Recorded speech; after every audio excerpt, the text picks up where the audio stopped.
Más cuando les hacen improvisar canciones, ¿eh? Y cuando el que arranca la canción no es muy entonado, que digamos. Yo quiero más. Yo no quiero más.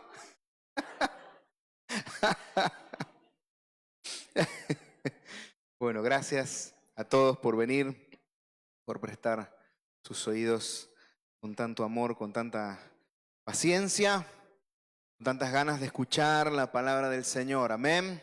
Todos tenemos ganas de escuchar la palabra de Dios. Esto hoy lo vamos a hacer antes porque yo soy una persona de mente dispersa, vamos a decir. Los que me conocen más en profundidad saben que soy desmemoriado. Hoy tenemos una buena noticia que dar y tenemos ganas de poder darla antes de poder compartir la palabra. Y es que dos personas a las que amamos mucho, voy a pedir a mi esposa que venga también.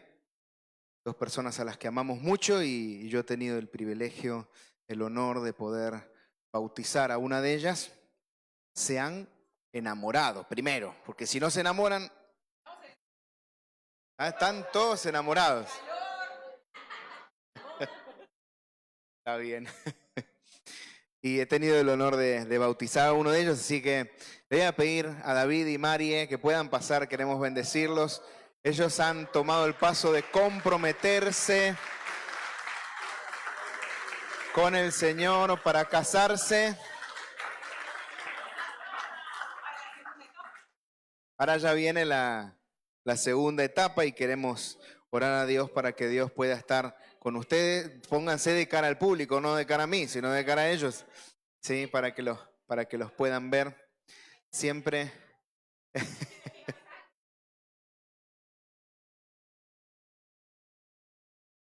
Dicen que sos muy alto y yo muy petizo, ¿qué le voy a hacer? Me pongo cosas con plataforma, pero ni así. Dios mío. El viernes está el chico vino un chico el viernes que largo, ¿dónde está? Súper alto. Aleluya. Y a uno lo deja. Aleluya, gloria a Dios. ¿Ve? Eso lo hace el Señor para humillarme a mí. Vienen todos altos y lindos. Y con pelo. Señor, tremendo. Pero bueno, estamos muy contentos por ustedes. Creo que es una nueva etapa también para ustedes, para su vida. Obviamente el Señor quiere bendecir la pareja, siempre quiere bendecir el matrimonio. Así que busquen a Dios, ¿sí? En lo que hagan, y hagan las cosas como a Dios le agrada, ¿sí? Así que vamos a ponernos de pie, lo vamos a bendecir porque tenemos ganas de boda, ¿eh? Nos encantan las bodas, la festichurri. Extendemos nuestras manos en señal de bendición y Padre, te damos gracias por encima de todas las cosas por este maravilloso invento de la familia. Es algo que a ti te plació hacer, no sabemos cuándo ni cómo se te ocurrió la idea, pero nosotros la disfrutamos. Señor, quiero bendecir a David, a Mariela, Señor, que puedan comprometerse no solamente con ellos, entre ellos, sino contigo, Señor. Que tú seas el nexo, el lazo de unión, para que esta unión sea tuya y no sea de los hombres. Los bendecimos, Señor, que tengan fuerzas para todo este largo camino de trámites, que muchas veces se nos hacen tediosos, pero sabemos que llevan a buen puerto. Los bendecimos, los amamos y nos alegramos y festejamos con ellos también. En el nombre de Jesús. Amén. Amén. Los amamos.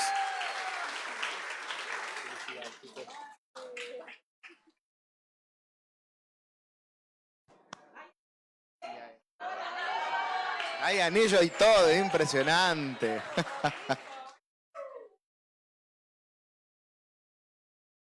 Bueno, ya comenzaron mejor que nosotros, mi amor. Yo no me acuerdo, el anillo de compromiso no tuvimos nosotros, ¿no? Qué pobreza. Bueno, me aguantás después de 17 años, me seguís aguantando. Está bien, gloria a Dios. Aleluya. Yo hasta perdí el anillo de bodas. Mi esposa lo tiene, pero el mío disparú en el mar. Algún pececito lo estará disfrutando, se lo habrá comido. O lo habrá encontrado alguien y bueno, lo habrá vendido por una buena suma. Que Dios lo bendiga. Ay, Señor, qué lindo es poder compartir la palabra de Dios. Es un honor, es un privilegio, es una responsabilidad para los que la compartimos. Y hace unos días me sentaba a hablar con el Señor y uno tiene días muy buenos, días no tan buenos, días preciosos, días terribles, días espantosos. Pero el Señor siempre está ahí, está en todos nuestros días. Y creo que esto le va a pasar y le pasa a más de uno de los que quizás llevamos tiempo en el Señor, que llevamos años quizás sirviendo al Señor, y uno a veces se pregunta, ¿no? Se sienta y es el porqué, ¿no? De quizás de todo este tiempo, el tiempo que le dedicamos a la iglesia, del tiempo que le dedicamos al Señor. No es que uno se arrepiente, pero a veces se pregunta, ¿no? ¿Por qué este tiempo hubiera hecho las cosas de manera diferente, las hubiera hecho igual, las cosas a las que uno renunció con el paso del tiempo, de los años? Cuando uno quizás ve también, ¿no? Le pasa un poco como a Habacuc, ¿no? Y uno ve que los demás progresan, ¿no? Que los impíos les va re bien, ¿no? Y ahí está el dueño de Mercadona, te vende porquería, pero tiene una cantidad de plata el tipo impresionante, ¿no? Le va bien. Y uno a veces se sienta, ¿no? Con el Señor a meditar. He aprendido con el paso de los años a no discutir con Dios, porque siempre pierdo. Así que como que ya sé que voy a perder, no comienzo. Pero sí hago mis preguntas y preguntas que a veces duelen. Pero siempre el Señor en su misericordia, en su gracia, porque es Él el que lo hace, siempre termina reconciliándome con el propósito, con el amor hacia Dios, sabiendo que las cosas que podamos dejar por el Señor es un honor, es una corona, es una joya en la corona de justicia que Dios tiene para cada uno de nosotros. Trabajar para Dios, mi querido hermano, es lo mejor que puedes hacer. Te vas a cansar. No todos los días van a ser geniales, pero te vas a enamorar de Dios. Y cuando te enamoras de Jesús, oh, mi querido hermano, esa relación cambia completamente. Te cambia la vida. Y no es a modo de introducción, porque la verdad que no tiene nada que ver con lo que vamos a hablar esta mañana, pero sentía de decirlo y el Espíritu me movió a ello, así que se aguantan.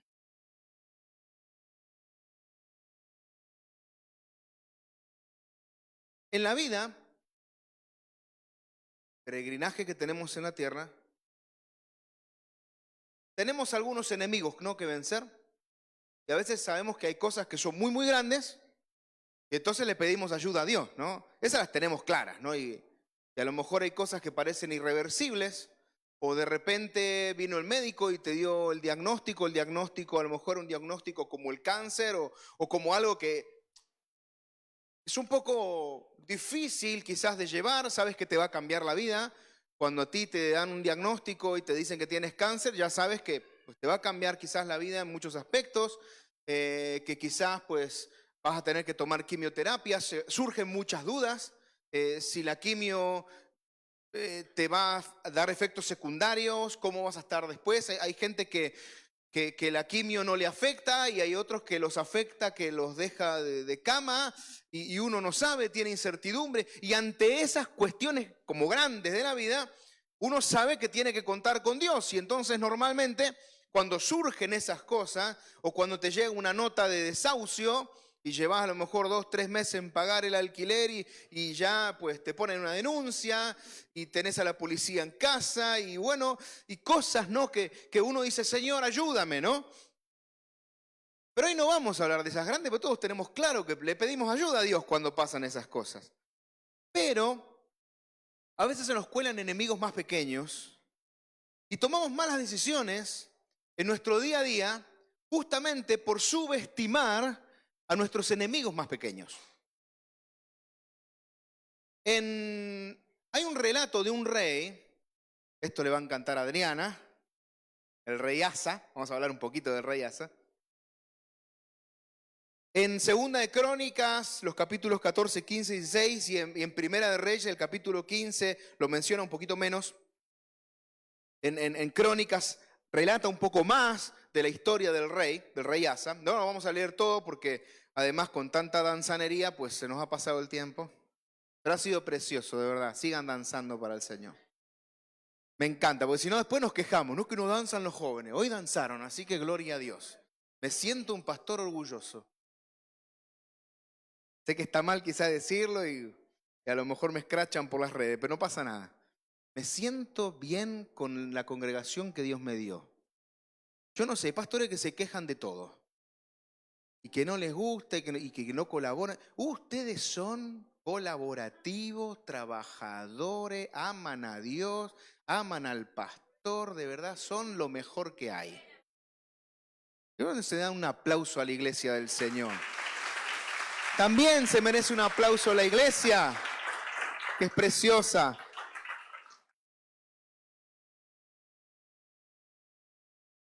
El rey Asa hizo lo bueno delante de Dios.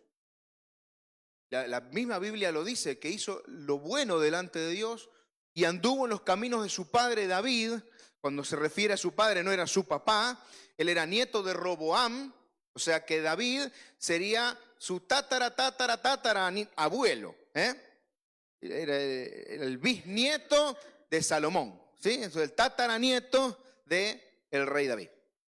Y dice la palabra del Señor que el rey Asa hizo lo bueno delante de Dios. Quitó las imágenes de Acera, de Astarot, seguramente, de Astarté, de los Baales que habían en esa época. Quitó todo lo que eran los altares, la idolatría, lugares altos. Algunos quedaron, sí, en el pueblo de Israel. Los lugares altos eran lugares, en España los hay, no sé si lo sabían que hay lugares altos. ¿Ustedes saben que hay lugares altos en España? Donde hay ermitas, la parte de arriba, donde normalmente suele haber un santo, ¿sí? Bueno, esos son lugares altos. En Israel había lo mismo, ¿sí? Entonces hacían lugares altos donde la gente iba a las imágenes de Acera, de Astarté, a las imágenes de Baal, a las imágenes de Mamón, de otros dioses que había, que eran dioses cananeos que estaban en la zona. Entonces iban y les ofrecían, algunos les ofrecían arreglos florales, de aceites, diferentes tipos de ritos. Bueno, muchos fueron derribados por este rey. Pero ¿qué es lo que pasa? Que dentro del pueblo, como ya había esa idolatría, habían lugares que pertenecían a personas, que esas personas tenían lugares altos. Y esas no se quedaron ahí, se quedaron en la propiedad de cada uno que las dejó. Entonces hizo una limpieza, pero una limpieza común. Faltaba que el pueblo también hiciera lo suyo propio. Derrumbó altares, quitó imágenes de Acera, destruyó los símbolos de Acera. Esto es muy importante, ¿sí? Porque no solamente destruyó las imágenes, sino que los símbolos, aquellas cosas que parecía que no eran, pero eran. Vieron que los cristianos, usted cuando va con el coche y de repente se encuentra con un pescadito, ¿usted qué piensa? Que es un cristiano, ¿no? Si usted ve que va con el pescadito y se salta en semáforo en rojo, ¿qué es lo que piensa? Que es un cristiano inmaduro, pero cristiano al fin. Porque lo representa el pescadito, ¿sí? Porque es un símbolo del cristianismo. Si bien no es Jesús, esa imagen no es Jesús, pero es un símbolo. Bueno, habían símbolos de los diferentes dioses y Asa quiso realmente barrer con todo. Así que mandó al pueblo a buscar a Dios, a buscar a Jehová, a que busquen a Dios de todo corazón. Hasta ahí, fantástico. El rey lo hizo estupendamente bien y estaba encaminado en los caminos de Dios y servía al Señor y hacía lo que tenía que hacer. Y por allá se cayó alguien, ¿no? Bueno, está bien. Ok, pues vi que se giró medio mundo para allá y digo, bueno, a ver si se nos cayó alguien. Un ídolo se nos cayó.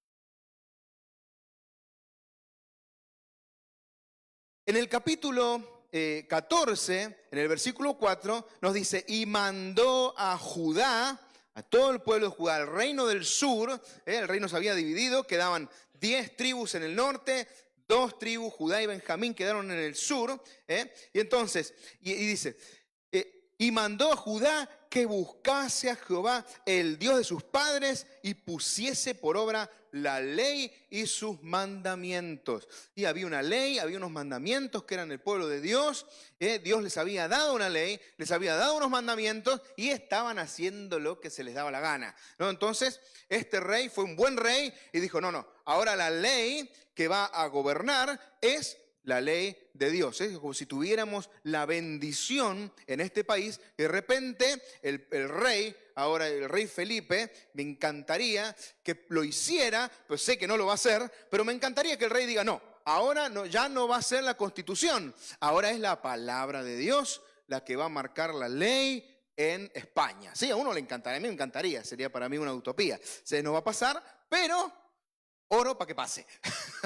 A veces algunos gobernantes me decepcionan un poco porque los veo más lejos aún de eso, pero el Señor sabe todas las cosas. Seguimos orando por nuestros gobernantes para que Dios les dé luz y sabiduría para gobernar este país.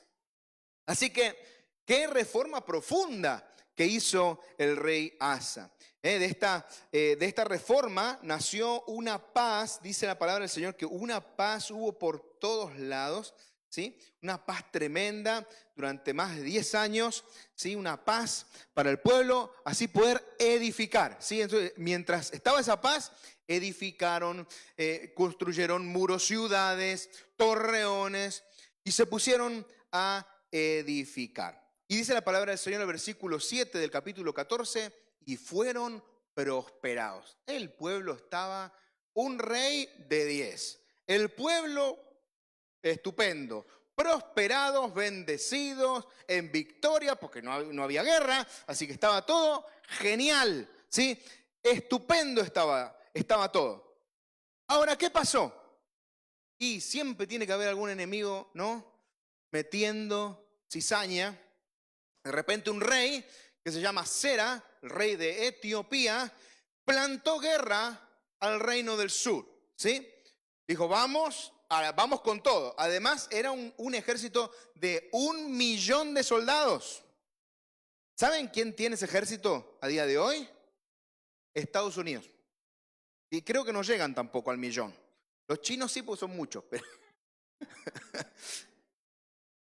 Pero era un ejército en aquella época importante. Aún así, igual el pueblo de Judá no se quedaba en la estocada. Dice la palabra del Señor que Asa tenía unos 580.000 soldados, ¿sí? 300.000 que eran lanceros y unos 280.000 que se dedicaban al arco, ¿sí? A la flecha. Y eran hombres diestros, o sea que además estaban bien preparados. Eran como los 300, eran fuertes, de la película. Pero viene el rey, este rey etíope con un gran ejército, a pelear contra ellos. ¿Y saben lo que hizo Asa? Claro, ustedes tendríamos que estar en la piel del rey y de repente que te venga la noticia, porque vos estás en el palacio, no los ves al 1 millón de tipos que vienen a reventarte. Vos estás en tu palacio, en tus cosas y de repente viene un mensajero con un mensaje, perdone, señor rey, ¿puedo hablar? Vienen con todo. Vienen con carro, o sea, imagínense, para esa época venía el ejército. Tiene un ejército, no sé, juntaron como 1 millón de personas y vienen a destrozarlo todo. Vienen a por nosotros. Y hay que estar en la piel del rey, que vengan 1 millón a por usted.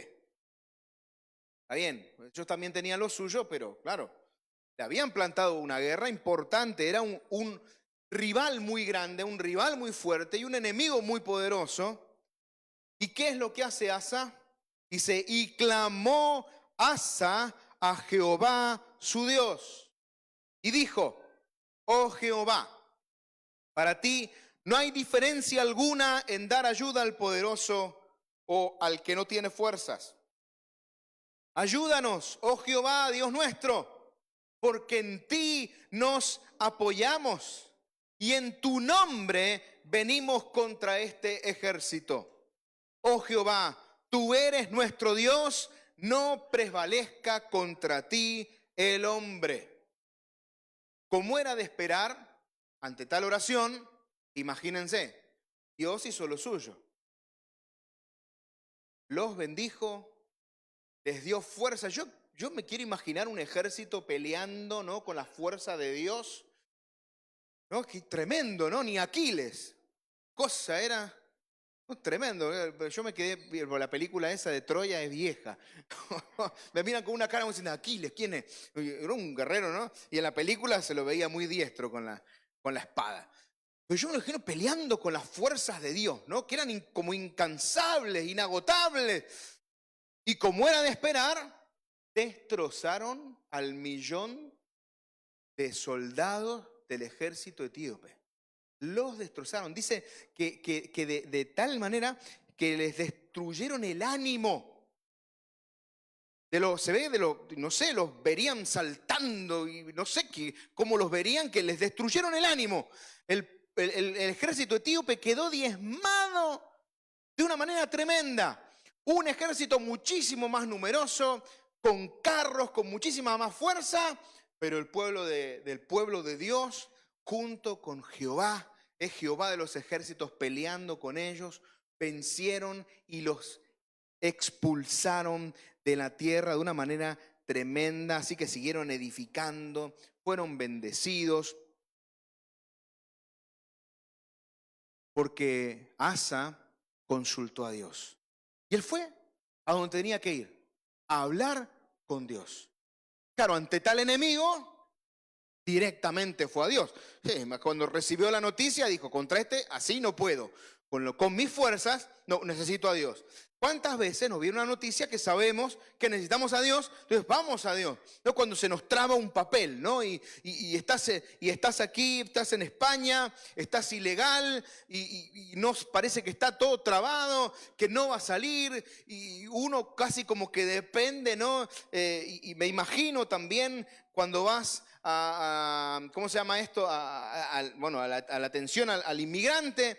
Y estás como un poco dependiendo, ¿no?, de que la otra persona suelte los papeles o que tenga ganas, ¿no?, de soltarlo. Y uno está rogando a Dios y Señor, conmueve el corazón de ese hombre y pones un poquito de cara de pena como para que te haga caso, ¿no? Y uno, no, qué doloroso cuando te dicen que no, ¿no? Vas con toda la ilusión y te pegaste el palo. Y seguís orando a Dios, bueno, al final salen, porque si están acá, bueno, por algo es. Así que no se preocupen. El que no tenga, no se preocupe, es la voluntad de Dios que usted esté aquí. No hay un gobernante que le pueda negar a usted los papeles, no se preocupe. Tarde o temprano los va a tener. Pero cuando surgen esas cosas que dependemos mucho de otros, y que tenemos que ir a Dios, porque no hay otra. Y dice la palabra del Señor que hubo paz, después de aquello, hubo paz hasta el año 35 del reinado de Asa. Aproximadamente unos 15 años de paz, tranquilidad.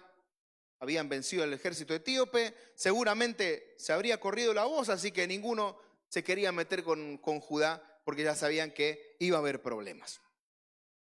Ahora bien, en el año 36 del reinado de Asa, se levanta un rey en el reino del norte que se llama Baasa y le hace la guerra. Sus hermanos del norte le hicieron la guerra. No tenían nada que ver con los etíopes. Seguramente serían muchos menos. Seguramente tenían hasta estrategias para poder vencerlos porque ya los conocían si eran hermanos. Ahora bien, el rey Asa quizás a lo mejor se apoyó en sus años de experiencia, en que quizás podía mejor resolverlo él, y era más fácil, porque no sé si le ha pasado a usted, pero no nos pasa que cuando nos acercamos a Dios buscando una solución, y a veces Dios nos da la solución, pero nos gusta mucho, ¿no? O bien porque nos hace esperar, o bien porque no nos dice lo que nosotros queremos oír, o bien porque la solución que nosotros queremos y la solución que Dios quiere hace que renunciemos a cosas de las que estamos aferrados y que no queremos soltar, entonces comenzamos a tomar nuestras propias estrategias. Empezamos a tomar nuestros propios atajos. Empezamos a tomar nuestras propias soluciones. Y el rey Asa fue políticamente astuto. Sacó un 10 como político, pero un -3 como rey del pueblo de Dios. Y en el capítulo 16, y no lo vamos a leer porque les digo, es largo el relato, pero léanlo en su casa, capítulos 14, 15, 16 del libro de Segunda de Crónicas, y también el tramo de Primera de Reyes del versículo 9 hasta el versículo 27 que nos habla del rey Asa. Léanlo para poder reforzarlo con la predicación, con la palabra, y que lo puedan ustedes leer tranquilos en su casa y todo lo que sucedió. Y el Señor les va a hablar versículo por versículo. Pero sucede que el rey Asa va a Ben-Hadad, el rey de Siria. Se ve que el rey de Siria tenía algunos contratos comerciales y de apoyo con el norte. Claro, Judá se encuentra como que está solo y que el rey de Siria apoya al norte, así que me van a reventar. Dice, antes de que pase eso, voy al rey Ben-Hadad. Oye, como político llegamos a un trato, un contrato, un tal, y así conseguimos que el rey Baasa, que estaba en Ramá, estaba construyendo en el borde de la frontera, haciendo como una especie de fuerte, como para que el pueblo de Judá no pudiera subir, ¿sí? Y no pudieran comerciar, y era un problema. Y entonces, bueno, se le ocurrió, voy a ir a Ben-Hadad, hago mi politiqueo con él y consigo que dejen de construir en Ramá y que el reino del norte nos deje en paz. ¿Cuál es el problema? El de siempre. ¿Qué le faltaba al rey? Cash, no era de la prosperidad. Tenía, porque tendría sus cosas, porque era rey, pero ya no era el reino de Salomón. Tenían oro por todos lados. Entonces se le ocurrió una genial idea.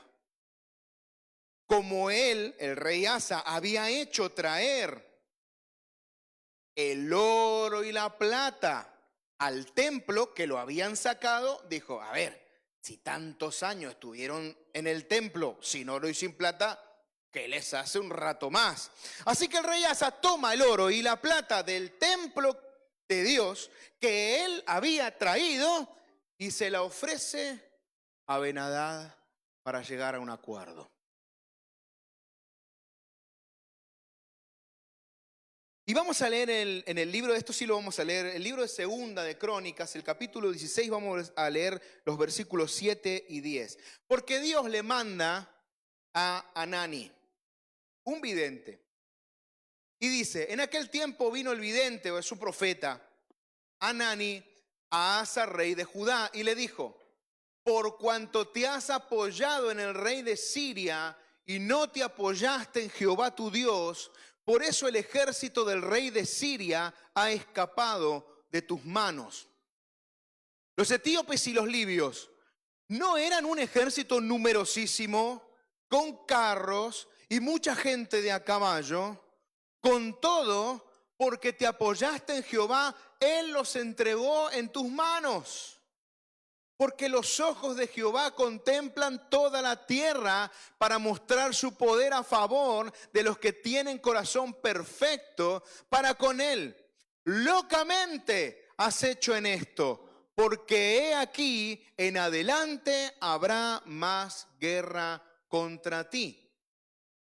Entonces, los seres humanos reaccionamos mal a veces, cuando nos dicen las cosas que no queremos oír. Entonces se enojó Asa contra el vidente y lo echó en la cárcel. Vale, una palabra de Dios al talego. Porque se encolerizó grandemente a causa de esto. Y fíjense, y oprimió Asa en aquel tiempo a algunos del pueblo. ¿Se imaginan, no, quiénes son los algunos? Se pueden imaginar, ¿no? Los algunos. Y seguramente serían todos aquellos que le decían la verdad. Ya está. Era un enemigo más pequeño. El rey Asa había visto con sus propios ojos que Dios podía hacer un tremendo milagro. Y esto quiero también que sea un mensaje para todos aquellos que llevamos años en el Señor. No nos relajemos. A veces nos pasa con los años que es como que ya sabemos cómo es el camino de Dios, ¿no? Como que vamos a la iglesia y todo lo hacemos de taquito, es fácil, ¿no? Los que tenemos carnet de conducir, me encanta ver la diferencia cuando veo gente que se ha sacado el carnet o recientemente que quizás se están sacando el carnet y claro, depende de lo que ven, es como, ¿no? Como que tienen miedo y es normal, recién se sacaron el carnet. Uno que lleva tiempo manejando, ¿no? Como que, ¿no?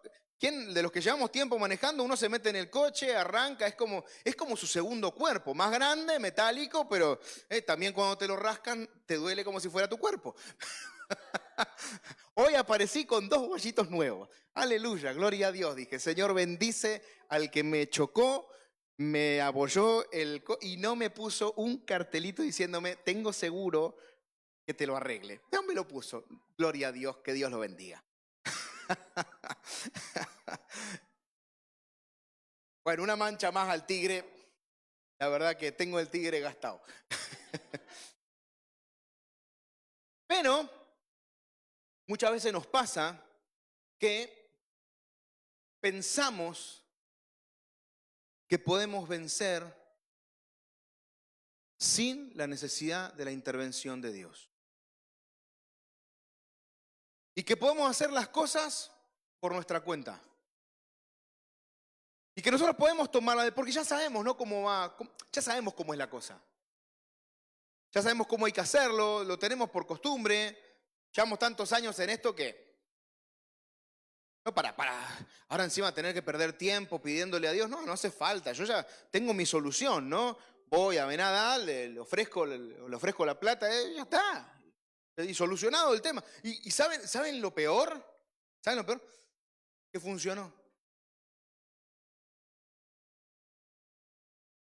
Pero que funcione, mi querido hermano, no significa que esté bien delante de Dios. Y el problema es cuando nosotros tenemos una relación con Dios basada en los resultados. Cuando pensamos que cuando las cosas van bien es porque Dios está contento con nosotros y cuando nos va mal es porque Dios está enojado con nosotros. Cuando quizás nos salió bien una jugada y engañamos a alguien, pero nos salió bien.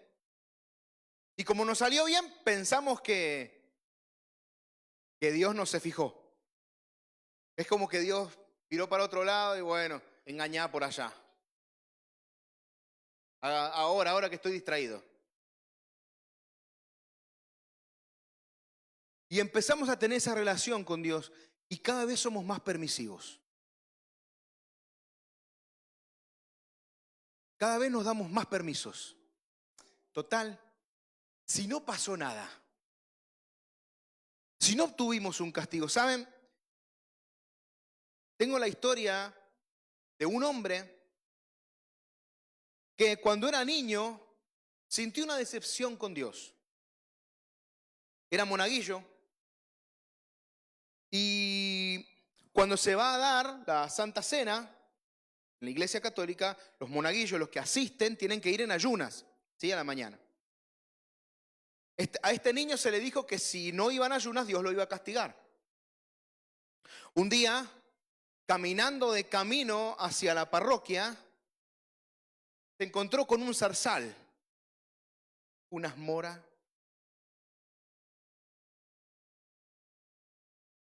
caían de las ramas esas moras y se comió unas moras. ¿Y saben qué le pasó? Nada. No le pasó nada en el sentido quizás en un castigo material, pero sí le pasó algo. Perdió su fe. Perdió su fe hasta el día que le tocó partir. Mi padre estuvo allí con él y le predicó el evangelio. Nunca fue demasiado reacio, es más, tenía algunos familiares que, bueno, tenía un familiar, tío Marcelo, que era cura, y encima la hija va y se casa con un pastor evangélico. Mi nono estaba feliz. Pero no fue hasta el último día de su vida que mi padre le predicó y pudo entregar su vida al Señor como pudo, porque ya estaba sus últimos alientos y Dios, esa misericordia de Dios es tremenda. Pero fíjense que por una política de resultados, si comes, Dios te va a castigar. Un niño inocente perdió su fe durante toda su vida por unas moras. Y cuando nosotros comenzamos a tener una política de resultados con Dios, cuando nosotros oramos a Dios y creemos que porque Él nos responde de la manera que nos responde, estamos bien con Dios, estamos equivocados. Estar bien con Dios va mucho más allá de que te vaya bien. Puedes ser un inmigrante ilegal acá durante 20 años, mi querido hermano, pero estar bien delante de los ojos de Dios. Puedes tener papeles, tener autos, tener casas, tener lujos, que parece que todo te va bien, pero estar muy lejos del corazón de Dios. Porque a Dios no se lo mide en resultados. Porque la relación con Dios no depende de lo que Él te da o no te da. La relación con Dios depende de lo enamorado que estés o no de Él. Todo lo demás es un privilegio. Quizás hoy estás en medio de una batalla con enemigos grandes y le pediste ayuda a Dios y no te respondió como Asa. Y a lo mejor te sentaste a llorar, a orar a Dios y a decirle, Señor, quítame esto, sácame esto otro, esto no me va bien. No sé, 1000 cosas que le puedes pedir a Dios. Yo no conozco tu corazón, Dios sí lo conoce. Y no has obtenido la respuesta que tú querías. Pero eso no puede condicionar tu relación con Dios. Creo que Pablo muy pocas veces le fue bien. Se metía en un barco y a naufragar. Yo nunca viví un naufragio, pero tiene que ser terrible. ¿Alguien de acá vivió un naufragio alguna vez? Tiene que ser una cosa tirado en medio del mar. Y no es las olas y el viento sucundún, sucundún. El brillo del mar. Eso te lleva. Y normalmente, cuando un barco naufraga, y no es porque el mar está en calma, con la paz del Señor, y todo va bien, y las gaviotas van por ahí, y estás con el pescadito comiendo. Si naufraga el barco, es porque hay una tormenta. Así que no caíste en el mar, caíste en medio de la tormenta. Pero Pablo terminó sus días diciendo, ahí está mi corona. Corona de justicia que cuando la reciba se la voy a dar a él. Porque Pablo consiguió enamorarse de Jesús. Calculo que habrá tenido sus días de hombre. Él también dice que le pidió hasta 3 veces a Dios algo, una cosa, que le quitara un aguijón que tenía en la carne. Todo el mundo especula un montón de cosas acerca de lo que era. Pablo no quiso decirlo, dijo aguijón en la carne. Podría haber sido un poquito más explícito, Pero no, quizá lo dejó para que investiguemos, ¿no? Pero era Pablo, ¿eh? El que podía resucitar a Eutico, Dios lo usaba para sanar enfermos,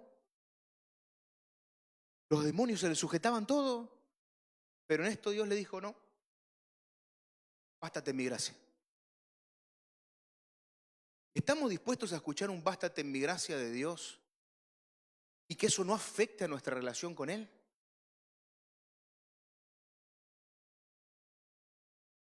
Porque creo que en estos últimos años,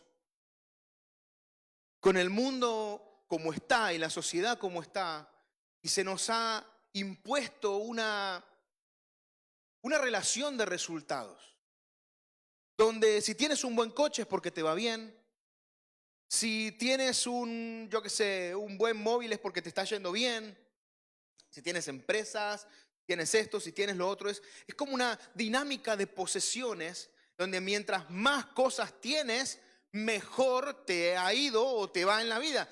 Y eso se nos ha impuesto de tal manera que pensamos que también es así con Dios. Y mientras más gente tienes en tu ministerio, mientras más cosas haces, ¿no? Para Dios, mientras más te respeta la gente, ¿no? ¿No? Y depende. Entonces, nunca hay suficiente. Porque siempre hay alguien que va a tener más que tú. Es como, bueno, uno tiene una iglesia de 200, pero hay otro que tiene de 500. ¿Será porque predica una falsa doctrina? Claro, después está el de 500 y de repente hay otra que tiene 3000. Y vos ves que esos hacen unas cosas que vos ni podés ni por el asomo hacer.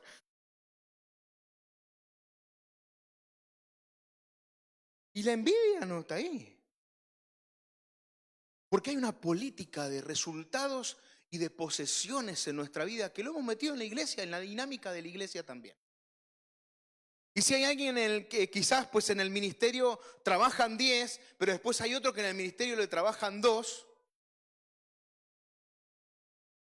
nos sentimos frustrados, como que no estamos haciendo las cosas bien. Y hombre, siempre viene bien que Dios examine nuestro corazón, ¿eh? Porque a lo mejor es porque tenés mal carácter. Si es porque tenés mal carácter, que tenés a 2 en vez de 10, bueno, cambia el carácter. Pedile al Señor que te transforme, ¿sí? Pero al meternos en esta dinámica, yo sé que lo puedo decir entre nosotros porque ¿hay algún millonario en la sala?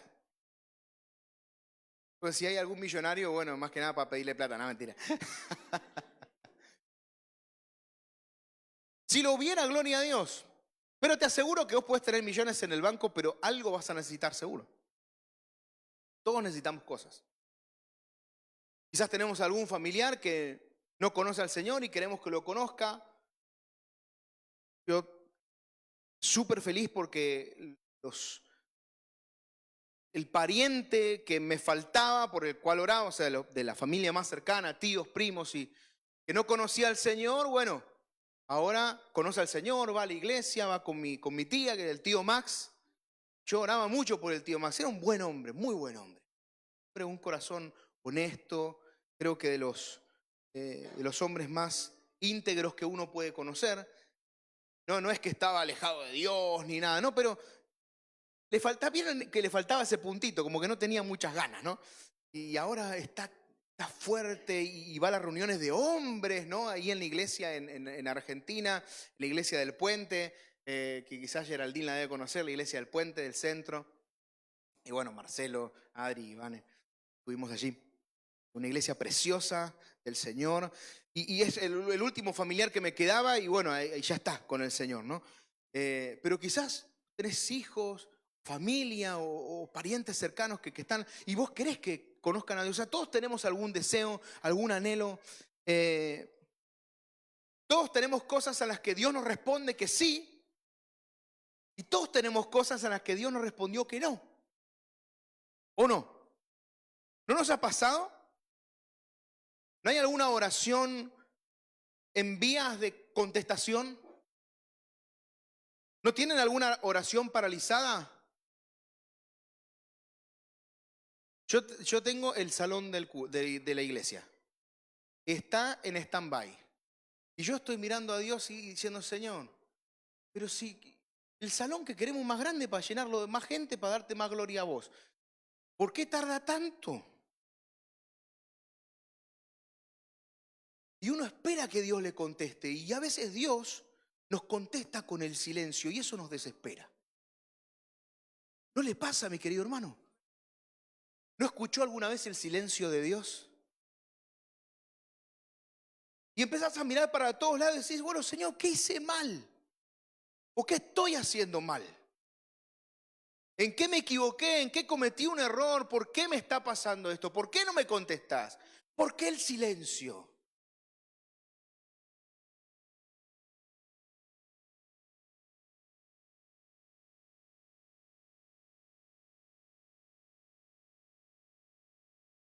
Y sigue. Y a veces me siento como el pueblo de Israel cuando Dios le habla a través de Oseas. Y le dice, yo la llevaré al desierto. Le hablaré al corazón. Pero siento que hay un momento, porque nosotros pensamos que nos va a llevar al desierto y bueno, nos va a pasar. El ministerio de Jesús era algo muy especial, porque tenía un ministerio rápido, y además Jesús era perfecto, no tenía nada que cambiar, no tenía nada que cambiar. Tengo tantas cosas que cambiar. Pero entonces el Espíritu lo llevó al desierto para ser tentado por el diablo, 40 días, listo, se terminó, ya está. Bueno, ya estamos, para ministerio. Ya, Jesús estaba preparadísimo. Yo a mí me falta mucho y siento que a veces en mi vida hay cosas en las que estoy, uy, en alce ahí. ¿Qué es eso? Señor te reprenda. Uno siente que está en el camino del desierto, ¿no? En el camino del desierto la arena quema, te sentís solo, te falta el aliento, te falta agua, el sol te pega y te quema. Y cuando se nos presentan problemas en el desierto, pensamos que Dios no está y comenzamos a tomar nuestras propias decisiones. Y yo creo que eso fue lo que le pasó a Asa. Se acostumbró, empezó a caminar, todo le iba bien, así que tenía paz por todos lados, así que empezó a caminar. Y cuando se le presentó el problema, que era mucho menor que el anterior, dijo, si esto lo puedo solucionar. Y agarró y lo solucionó. Y lo solucionó. Pero Dios le dijo, actuaste como un loco. Porque no se trata del resultado. Y le voy a decir una cosa a mi hermano y va a sonar horrible lo que le voy a decir. Prefiero terminar hecho polvo en el suelo, quizás pensando que la batalla la perdí, pero agarrado de la mano de Dios, que tener un montón de tesoros, pero que Dios esté lejos de mí. En un momento se lo plantearon a Moisés. Y a Moisés le dijo, mira, este pueblo me tiene cansado, este pueblo. No lo puedo destruir, ni lo quiero destruir, porque prometí que no los iba a destruir. Así que, ¿sabes qué? Te voy a mandar un ángel. Va a hacer de todo delante tuyo. Va a vencer a tus enemigos, pero yo no voy a ir. Yo te voy a mandar un ángel. Va a ser el ángel, ¿cuál querés? ¿Gabriel? ¿Miguel? ¿Cuál querés? Uno bueno te voy a dar. Tengo uno preparado para 185.000 guerreros, se los va a cargar en una noche. ¿Querés ese? Primero lo tengo preparado, lo tengo alistado para ustedes. ¿Y qué le dijo Moisés? Si vos no vas conmigo, yo no me quiero mover. No sé a dónde me va a llevar. No sé a dónde voy a caminar. No sé si a lo mejor voy a caminar, me voy a estar quemando los pies, pero con vos, Señor, con tu presencia.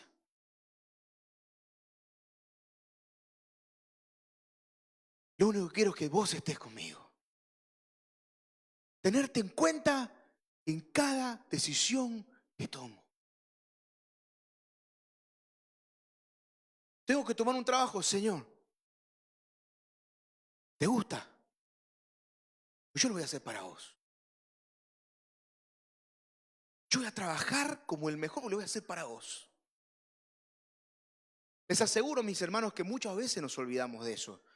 Ego también. Y trabajamos para los hombres. No trabajamos para Dios. Todos lo hacemos. Algún día lo hacemos. ¿Vieron esos días que estamos cansados y no tenemos mucha cuenta del Señor, ¿no? Y cuando atendemos a un cliente lo atendemos como si fuera Satanás. No sé si estamos trabajando para el Señor o para el diablo, ¿viste? Pero tener en cuenta a Dios en cada decisión que tomamos. Aunque duela, mi querido hermano. Porque esto no es lo que importa, esta vida no es la que importa. Es nuestra vida eterna con Él. Y si lo que hacemos aquí no tiene eco en la eternidad, no sirve. Es paja, mi hermano, paja que va a ser quemada. Este mundo va a ser cielo nuevo y tierra nueva. Yo veo a los hombres construyendo búnkers para poder estar ahí 3, 4 años metidos allá adentro por si hay un ataque, una bomba nuclear y un problema nuclear. Ay, si hay un problema nuclear, yo me abro así de brazo y quemame rápido que me voy con el Señor. Está el Kim Jong-un, ¿no? Es el gordito de Norcorea, con unas ganas de apretar el botón. Está así con el botoncito. Yo apretalo, yo me voy con el Señor. El problema es que vos vas a apretar el botón. Mira, así como apretás el botón y te cae una voz, para abajo. Mi querido hermano, es el tiempo para nosotros de tener en cuenta a Dios. Pero no juguemos más con Dios. Que sea el centro de nuestra vida. Hoy le cantamos, ¿no? A veces le cantamos tantas cosas a Dios. Le cantamos, también, ¿no? Le canto unas cosas a Dios románticas. El centro de todo eres Jesús. Yo no sé si es el Señor que me mira así o el diablo que me mira así. Ayer te vi como estabas peleando con tu esposa. ¿El centro de dónde? El centro de la iglesia es Jesús. Las decisiones vos las tomás solito, mi querido hermano.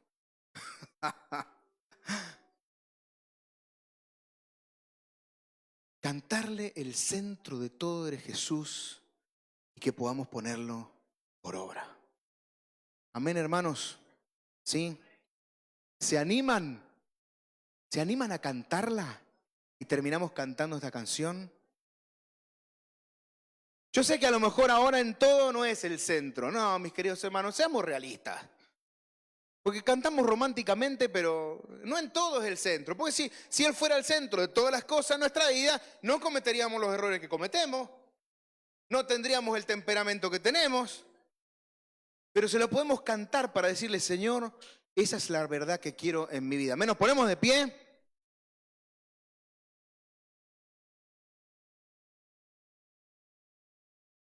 Ahí reaccionaron, porque yo dije, vamos a cantarla, ni un músico subió.